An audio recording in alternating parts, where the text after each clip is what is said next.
Lobby smelled faintly of sandalwood and something else he couldn't quite place, something older. The receptionist, a thin woman with eyes too large for her face, handed him the key card without a smile. Room 302. She said it quickly, without meeting his gaze, as if repeating a line rehearsed too many times.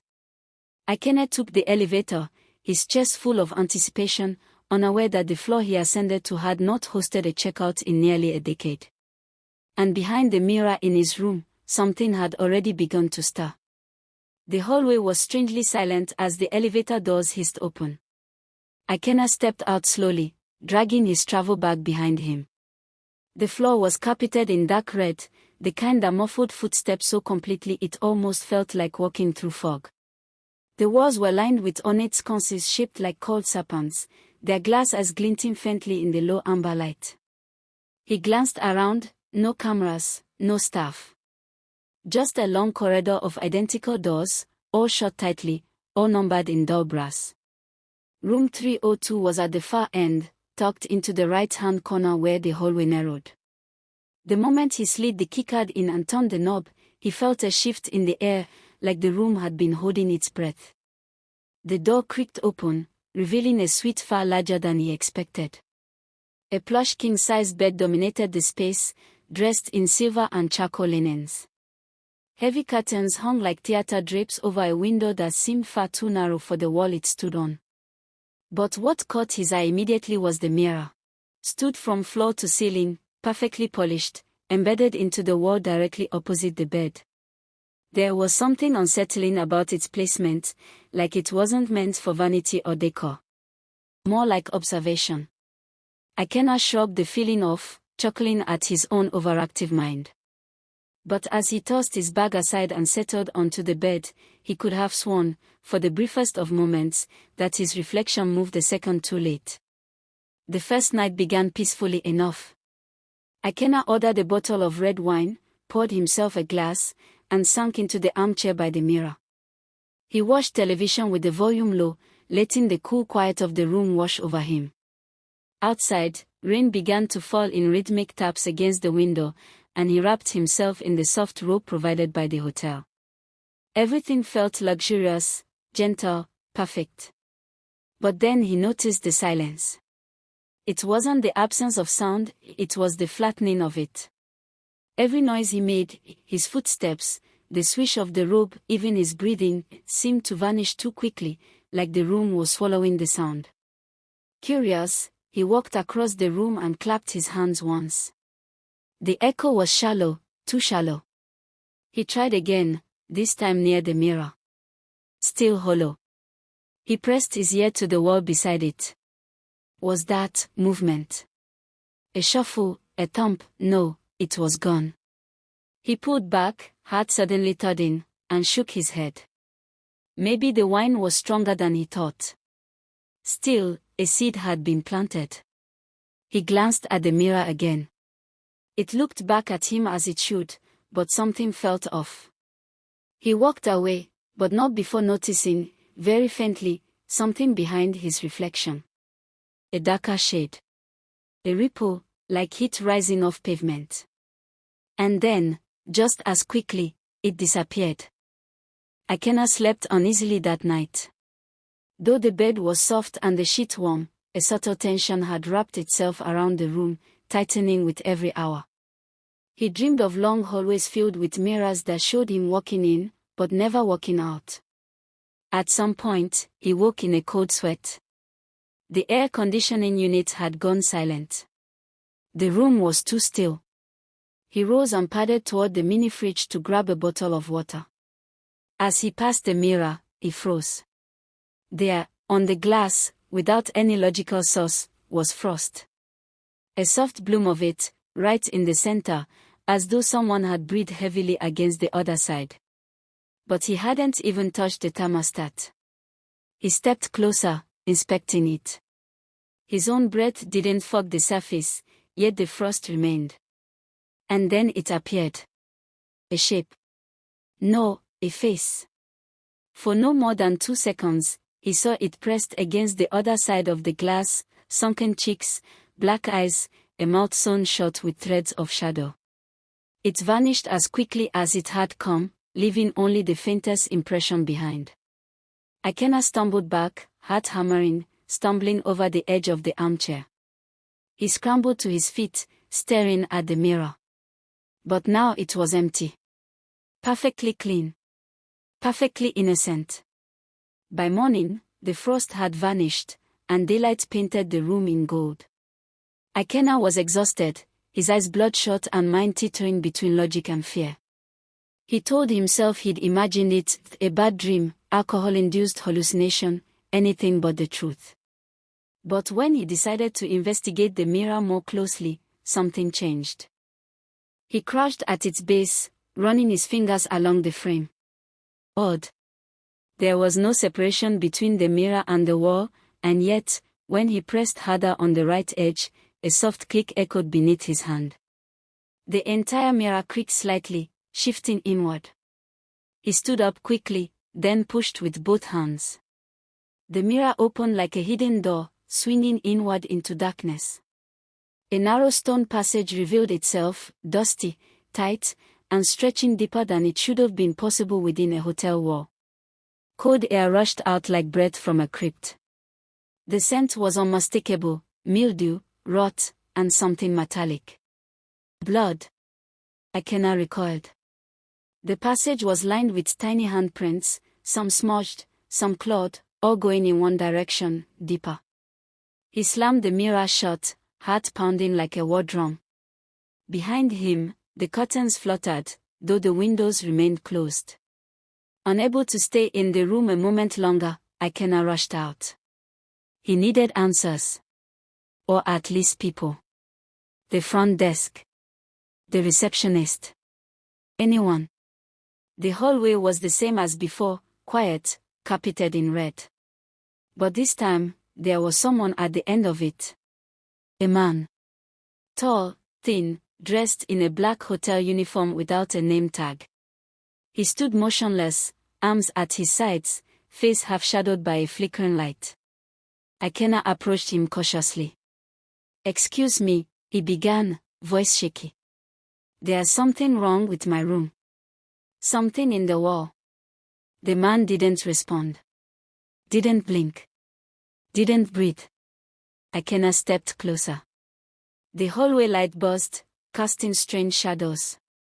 The man's lips parted slightly, as if to speak, but what came out wasn't a voice. It was a low, wet sound, like meat dragged across tire. His head tilted too far to the side, bones cracking audibly. Ikenna backed away, heart slamming against his ribs. But when he looked down the hall again, the man was gone. Vanished. No footfalls, no closing door. Just empty hallway and silence. He stood there, trembling, realizing something that chilled him to his marrow. Whatever was wrong with room 302 wasn't confined to the room anymore. Ikenna found the lobby oddly deserted. No bellboys, no staff, no guests lounging on the velvet chairs as they had the day before.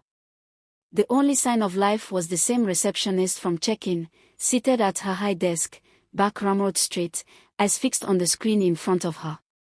Her fingers moved rapidly, though her screen showed only a blank document. He approached cautiously, still shaken. "Excuse me," he said, voice barely above a whisper. "Room 302, there's something inside the mirror." "Something wrong?" The woman paused. Her fingers froze mid-keystroke.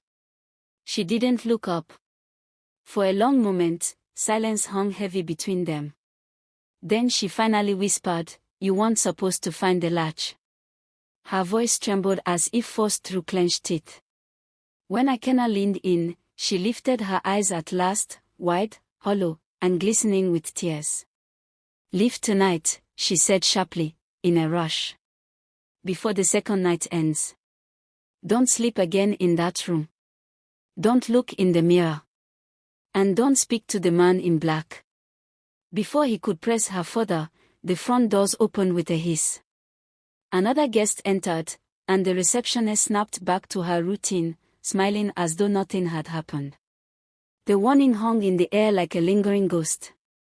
Ikenna spent the afternoon in the hotel's cafe, pretending to read a book while his mind raced. Every tick of the wall clock sounded louder than the last, and with each passing hour, the sunlight died a little more. He considered leaving, but something rooted him. Pride. Curiosity. Or maybe something subtler, like the fingers of the hotel wrapping tighter around him. When night fell, he returned to room 302 hesitantly. The hallway was darker this time, the lights dimmed to a near-red glow, like the inside of a sleeping beast. He hesitated before inserting the keycard. For a moment, it refused to beep, refused to grant him access, as if the room itself was reluctant to let him back in. Then, reluctantly, the door unlocked with a low groan. The suite was exactly as he left it. But now the air was colder, the shadows deeper. The mirror loomed. He avoided looking at it, turning instead to pour himself water from the jug. But when he raised the glass to his lips, he noticed a detail that hadn't been there before. On the surface of the mirror, etched faintly like breath on cold glass, were 3 small words: "He walks tonight." Sleep never came. Ikenna sat upright in the bed, lights on, TV flickering without sound. His gaze kept drifting toward the mirror despite his best efforts. Then, at 2:11 a.m., the click came again, the sound of the hidden latch unlocking itself. The mirror cracked open, inch by inch, revealing the passage again. This time, something was different. There was light inside. Faint lanterns now lined the stone corridor, casting trembling shadows that danced against the wall. And then, footsteps. Slow. Deliberate. Ikenna's breath hitched. Something was moving in there. Toward him. He stumbled backward, heart screaming. A figure appeared at the far end of the corridor, tall, lean, dressed in black with skin the color of ash. The same man from the hallway. Only now, his face was fully visible. Pale. Ageless. With empty eyes that shimmered like moonlight over still water. Ikenna did the only thing he could think of. He slammed the mirror shut and jammed a chair beneath the handle. The mirror seemed to breathe for a moment, then fell silent. No footsteps. No light. But on the floor below it, a thin line of dust stirred, as if someone had exhaled from the other side. And etched below the latch in jagged scratches were new words. "You've seen too much." Morning arrived, or at least it tried to. The sunlight that filtered into room 302 was dull, lifeless, as though strained through stained glass. Ikenna rushed to the door, determined to check out immediately. But when he turned the handle, nothing happened. He tried again. Click. Rattle. No release. Panic rose in his chest. He checked the keycard, still valid. Tried the deadbolt, already turned. But the door wouldn't budge. It was as though the room had decided he wouldn't be leaving today. He banged on the door, shouting, calling for help. But no one came. Not the receptionist. Not another guest. No one answered. The hallway beyond remained unnervingly quiet, as if the floor had ceased to exist. He pulled out his phone, no signal. Wi-Fi had disconnected too. His only lifeline blinked a blank, searching across the screen. Pacing back into the room, Ikenna noticed something chilling. The mirror was slightly ajar again. He hadn't touched it. The chair was still wedged beneath the handle, but it had shifted, moved, like someone had pushed from the other side. Worse still, the air smelled different now. Sour. Damp. Like freshly turned soil and something decaying. The kind of scent that didn't come from broken pipes, but from something buried. Determined to make sense of it all, Ikenna pulled the chair away and, with cautious hands, eased the mirror open once more. The corridor within was dim and misty now, filled with a low hum, like wind howling through ancient tombs. This time, he didn't see the figure. But he felt it. The sensation of being watched was heavy, oppressive, wrapping itself around his shoulders like a leaden coat. He took one step into the passageway. Then another. The stone beneath his feet was ice cold. The corridor curved slightly to the left, revealing strange symbols scratched into the walls, sigils that pulsed faintly as he passed, like veins under thin skin. The air thickened with each step, the silence growing louder. Finally, he reached a door. It was made of dark wood, ancient and cracked, with no handle, only a smooth round eye-level hole. Against every instinct, Ikenna peered through it. On the other side was another mirror, but this one was cracked and cloudy. And behind it, unmistakably, was a pair of eyes staring directly back at him. His own eyes. But distorted, swollen, bruised, bloodshot. They blinked once. He stumbled back, hit the wall behind him, and scrambled out of the passage. The mirror slammed shut behind him without his touch. Later that afternoon, with the door still locked and daylight failing, Ikenna found himself sitting in the center of the room, rocking slightly, whispering curses and prayers. Then, he remembered the strange hollow sounds he'd noticed before. He dropped to his knees, running his hands across the wooden floorboards. One near the bed felt loose. He pried it up with a teaspoon, and there, hidden beneath decades of dust, was a leather-bound journal. The cover was cracked and brittle, embossed with a faded symbol, one of the same sigils from the corridor. Inside were entries written in tight, erratic script. The author never named himself, but the journal told a familiar tale, a man who checked into room 302 and began to notice strange sounds, distorted reflections, and nightmares bleeding into the day. But the deeper into the journal Ikenna read, the more frantic the entries became.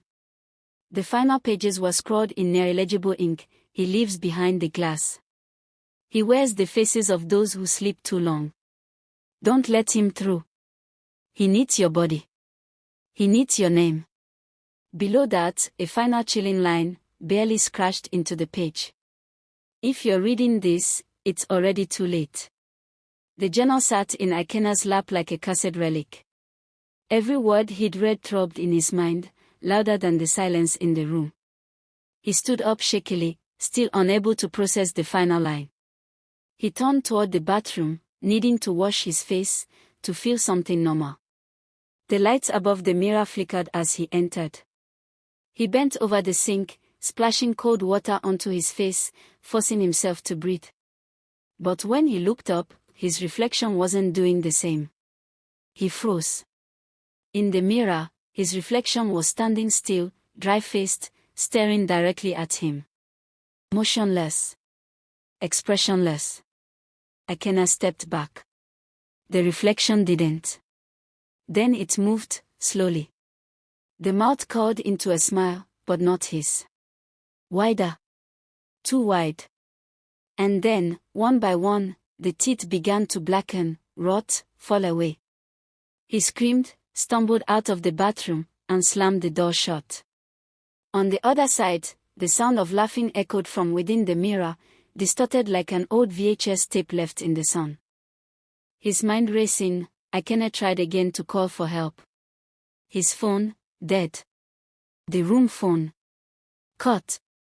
He even tried opening the window, only to discover it was sealed shut, not just locked, but glassed over, the skyline outside unmoving, painted like a backdrop on a film set. He began to suspect something horrific, that the room he was in was no longer a part of the hotel as it had been. Desperate, he pounded the walls, yelling out for other guests. But as he did, he noticed something impossible. There was no room beside his. The wall next to the mirror should have led to 303, but there was no sign of a door, no sound, no divider. It was as if room 302 floated alone in a void. Or worse, had been cut out of reality entirely. Then came the scraping, soft at first, then louder. From behind the wall, behind the mirror. Something dragging its nails, or claws, along stone. Not hurried. Patient. Like a predator drawing circles around its prey. He pressed his back against the farthest corner, his eyes never leaving the mirror. A crack formed in the top corner of the glass. Hairline, but growing. He didn't sleep. He couldn't.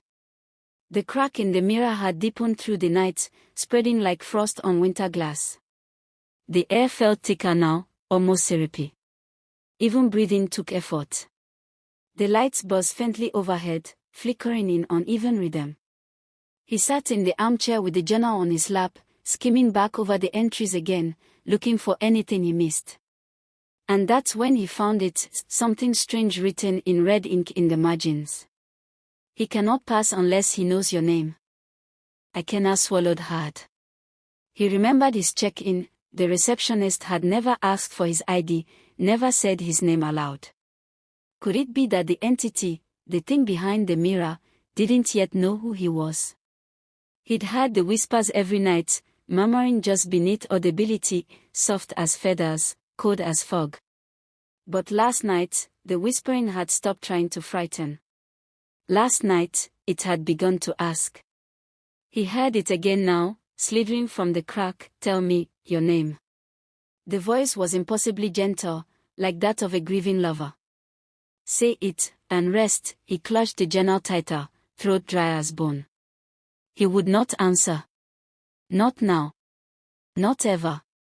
But in the mirror, his reflection leaned forward, and whispered it anyway. The whisper echoed in the room, winding around Ikenna's mind like a cold snake. His own name, his voice, was spoken from the depth of the mirror, but it wasn't his voice. It was hollow, warped, like it had traveled through 1,000 forgotten tunnels before reaching his ears. The room temperature plummeted, and breath came out in icy clouds. Ikenna's eyes darted to the mirror. The reflection smiled again, but this time it was malevolent, stretching impossibly wide, teeth sharper than any human's.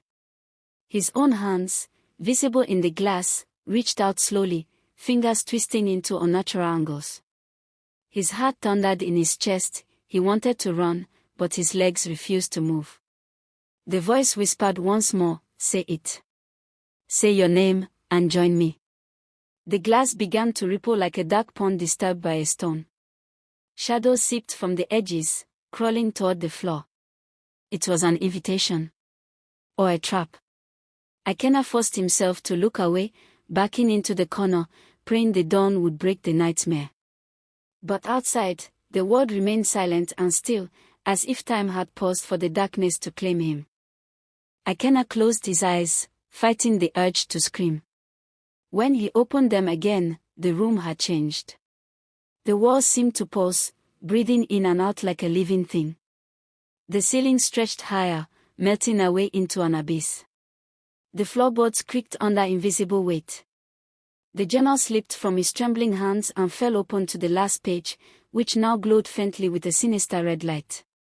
He tried to stand, but the room resisted, folding around him like a collapsing star. His limbs felt heavy, sluggish, no longer fully his own. His reflection appeared again in the mirror, but now it was fractured, splintered into shards that spun slowly like shards of broken glass. The eyes looked pleading, trapped, screaming without sound. "Help me," they mouthed. A deep growl vibrated through the walls, and Ikenna realized the man in black was no mere shadow. He was a prison guard. A jailer. And somewhere inside the mirror, the souls of past victims waited, trapped between shards of reality, begging for release. Ikenna's own fate was slipping through the cracks, and the only way out was to confront the dark passage one final time. Summoning every ounce of courage, Ikenna approached the mirror again. It opened on its own, the passage glowing faintly with an otherworldly light. No longer afraid, he stepped through the threshold, the cold air wrapping around him like a shroud. The corridor was longer, darker, and more oppressive than before, lined with faces, blurred, silent, watching him with hollow eyes. The man in black waited at the end, motionless but undeniably present. His face was unreadable, but his eyes burned with a cold fire. "You came back," he said quietly. His voice was like gravel sliding downstairs. "Few do. Fewer survive." Ikenna's throat tightened. "Why?" he asked, voice cracking. The jailer smiled, if only the corners of his lips moved, and gestured to the faces around them. Because the mirror chooses its prey carefully. And you, Ikenna, have not yet spoken your name. Speak it now, or be lost forever. Time seemed to freeze as the shadows closed in. His own name felt like a key and a chain, the choice between freedom and death hanging on a whispered word.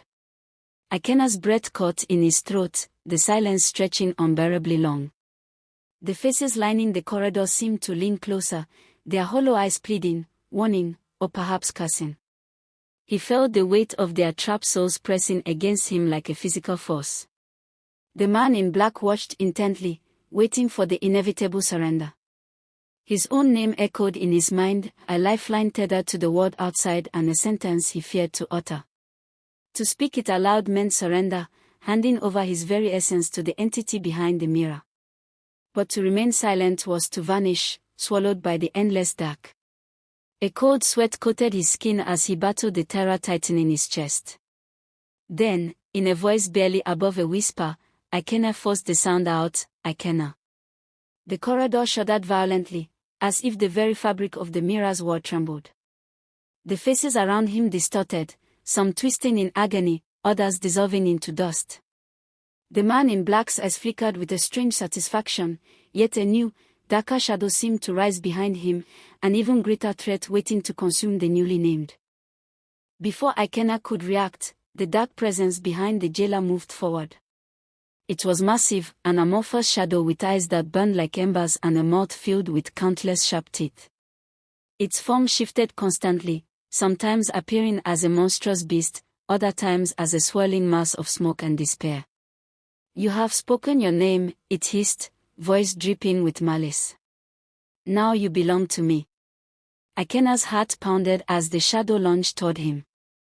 But the man in black stepped between them, raising a hand. The shadow halted, snarling in frustration. The jailer turned to Ikenna. There is a way out, but it will cost you everything. Ikenna's mind reeled. What choice did he have? The jailer gestured to a small door at the corridor's end, glowing faintly with golden light. Go through that door, and you may escape this nightmare. But you must leave a part of yourself behind. Your memories. Your identity. Your past. The shadow howled again, pulling at Ikenna's soul. With no other option, he stepped toward the door, heart heavy with fear and resolve. The door creaked open as Ikenna approached, revealing a blinding light that threatened to consume him. The faces of the trapped souls lined the corridor pressed closer one last time, their eyes filled with hope and sorrow. Ikenna hesitated, knowing that whatever lay beyond meant forgetting everything he was. Taking a deep breath, he stepped into the light. His memories began to blur, the faces of loved ones, the laughter of friends, the feeling of warmth and belonging, all fading into a soft, distant echo.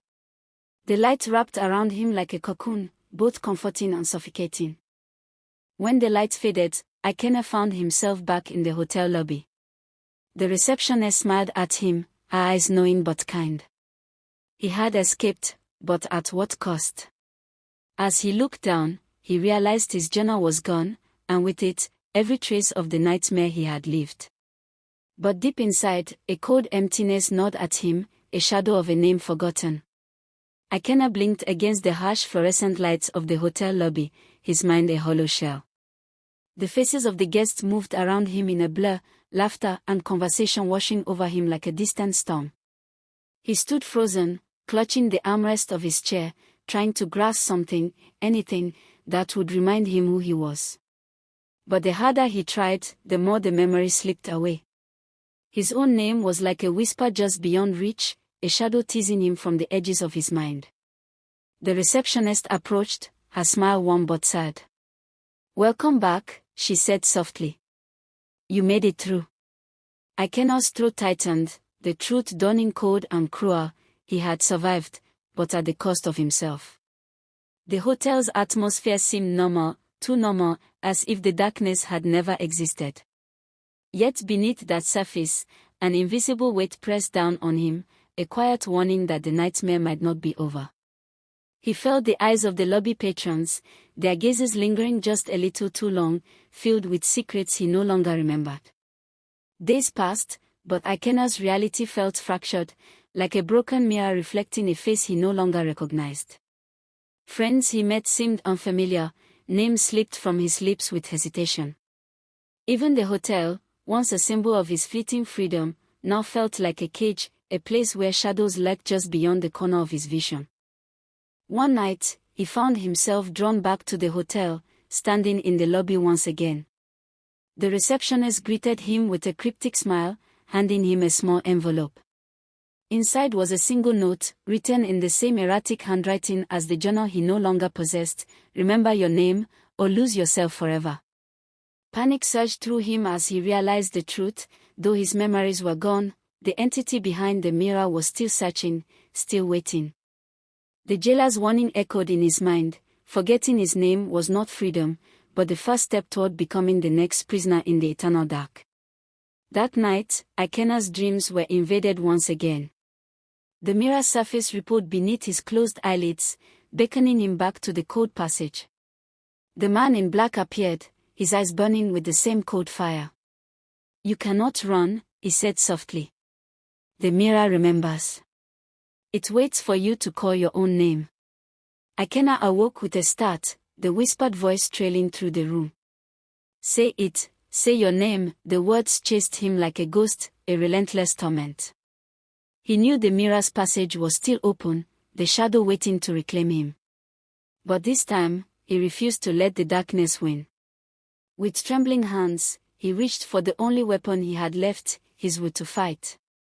Somewhere inside, buried beneath the fog of forgetfulness, his true self remained.